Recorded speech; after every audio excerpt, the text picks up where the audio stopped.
Proverbs 7 addresses the temptation of the seductive woman, emphasizing the importance of sexual morality in ancient Israel.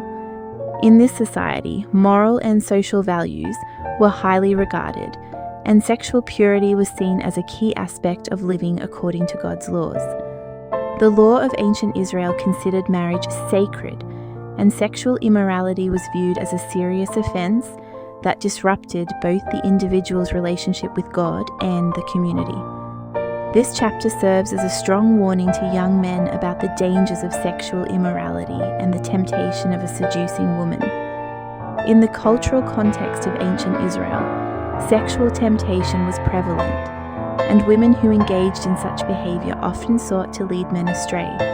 Solomon, drawing from his wisdom, urges his son to avoid these temptations and to live a life of purity, following God's commandments.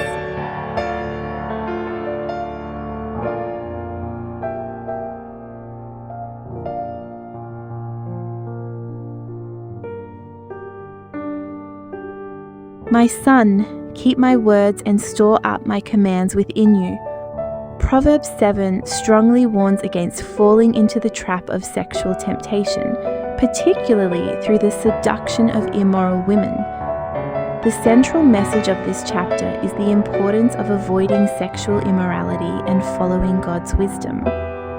Solomon urges his son to keep his words and commandments, highlighting the importance of God's guidance in guarding against such temptations. The seducing woman is portrayed not just as physically alluring, but also as persuasive in her words and actions, leading men astray. Her temptation seems sweet at first, but it ultimately leads to destruction.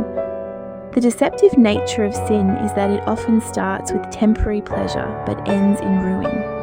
This passage teaches us that the joy of sin is fleeting and its consequences are long-lasting and harmful. This chapter teaches an important lesson. Sin may begin with pleasure, but it ultimately ends in pain and regret.